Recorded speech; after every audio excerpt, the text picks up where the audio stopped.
and for providing us with a wonderful presentation.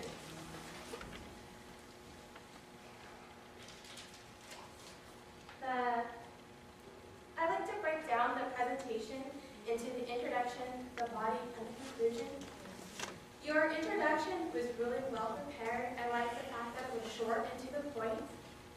You introduced us to a cultural artifact that many of us in this room are familiar with by bringing in the Wizard of Oz. And I thought at first, what are we going to talk about? Are we going to talk about the wizard? Are we going to talk about following the elephant's rhythm and finding our goal? And that's where you ended up landing us at. So we ended up finding out about our individual goals. I like the fact that you break down the different goals. You gave us specific goals that we need to work on. For instance, you provided personal goals, professional development. You related it to the audience by tying in the toastmasters. So you're appealing to the audience by bringing up that experience. When you were talking about your individual goals, I think it would have been beneficial to tie in maybe some of your own personal goals as well. That way, the audience could feel a little more empathy towards the audience. Aristotle talks about 3 types of appeals we should do to audience. You should have your ethos, your logos, your pathos. And I think by bringing in that personal experience, we would have had a little bit more pathos with you. You would have also increased your credibility or ethics with the audience. But overall, you did a really good job in that aspect. When you broke it down and talked about the individual goals or the goals to develop, you tied in the SMART goals. But I liked how you kind of had a twist on it. And it wasn't necessarily a SMART breakdown, but you gave us and you told us what we needed to do. You showed us what the problem was in creating and establishing our goals. But then you turned around and you gave us the ways we can go about in achieving those goals. And the practical means we can do that by writing to be, to do this, to something. You're calling us to action. So it was a very informative presentation, but it also persuaded the audience in the conclusion. I liked how you called us to action, the first of which was to do something, show passion, which red could represent love or passion, first color of the rainbow.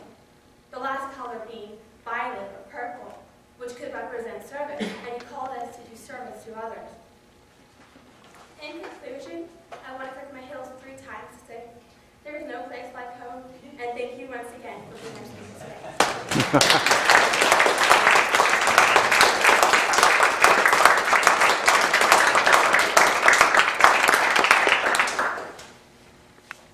Okay, press on the clutch.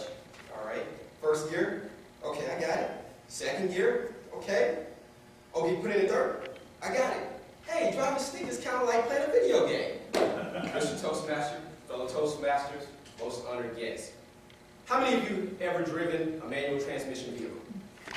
Okay, pretty good show of hands. How many of you driven stick shift?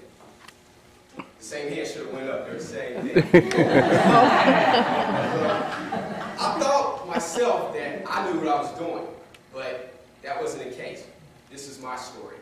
I never really grew up actually knowing how to drive a stick shift. My father had a truck.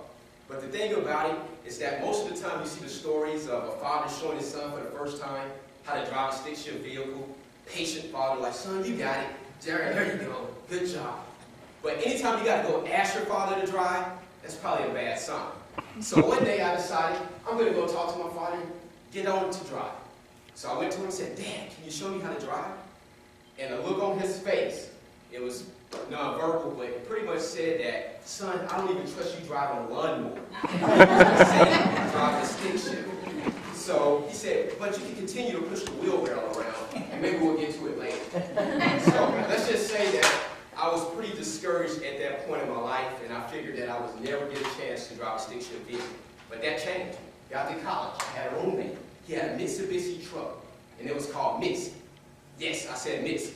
Because see, most people down south actually name their vehicles. The reason they name their vehicles is because they have conversations with their vehicles. Conversations pretty much consist of, please start today. Or, why are you doing this to me? I'm not here right now. Please get me where I need to go. So I think it's only right that you name your vehicle. But he took me out to show me how to drive. He said, okay, just press on the clutch. I'm like, okay, cool. All right, put it in first. Oh, man, this is pretty easy. So as I proceeded to go around campus, made several blocks, he said, man, you're a pro at this. You got this. So I felt pretty good about myself. I went, you know what? This is easy. Boy, was I wrong. That's where the story takes a tragic turn. Now, I never had any other opportunity to drive until I interviewed with my current employer. And with my employer, I noticed on the application what it said was that, okay, college degree. I'm like, check. Okay, must be able to lift 50 pounds. 2 checks. Let's see here. Oh, manual transmission vehicle. And I thought to myself, oh, okay. They said that it's kind of like riding a bicycle. Once you learn it, you pretty much got it. Yeah, I got this. Check. Now, I never was faced with that situation early on in my training as I went to several different plants. Never had a chance. I was always on an automatic truck. Until then, when I took a vacation one day and I came back, and they were like, Charlie, it's chaos. A lot of guys are calling in sick. You got to go on a route. I'm like, which one? The Hollywood route. No, because that was the stick shift truck, the only one we had at the plant. And I'm like, what was the luck of that? But as a valiant warrior that I am, I proceeded to march out on the dock area, knowing that this could be my last time here on earth. As I walked to the truck and I got in, I cranked it up and I started remembering, like, okay, start it up, here you go. All right, press on the clutch. All right, it's going. So I got off to a shaky start. Literally, the truck was hopping up and down. I was like real nervous and scared.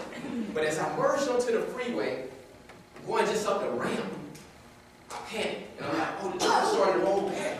Like, what is this? I've never been shown this. So I pulled over to the emergency lane, even just coming out onto the freeway, and I said, okay, practice this thing before you hit the freeway. I gave it a couple of tries, and finally the truck started up, and I actually was able to keep moving on the freeway. By this time, I was on the 110 freeway traveling, going at a pretty good speed, nervous, shaking. And if you know, by the 110 freeway in MLK up by USC campus area, it's a dip in the freeway and it goes up a hill.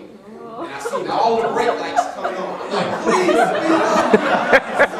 I was real nervous. So I pulled into the right lane and it came to a complete stop. So this time I'm panicking, like, oh no. So the truck started rolling backwards. It died out on me. I tried to crank it up, it rolled back again. So I rolled so close up on the car behind, I was like, go around me. They're like, we can't go around you, you're so close on the bumper. So I looked out the other side mirror, and I seen traffic starting to pile up. Now, I was faced with a situation. I either get out of the truck, put my emergency lights on, and raise the hood up, or I could get back in the truck and call the office and tell them, hey, I need somebody to help me because I just had a nervous breakdown. I was pretty nervous and I was real scared. And I was like, what is going on? What am I going to do? So I didn't really have much of a choice. I could either get back on that truck and give it the best I could, or I could be faced with the situation of letting the truck roll back, hit another vehicle, go back to the plant, get fired, and then I'm on the next plane back to Arkansas where I would become a farmer. That wasn't going to happen. So I proceeded to get back on the truck. And during this time, some kind of way, I seen a chopper flying overhead. And I'm like, what? And next thing you know, it just docked right over in my truck.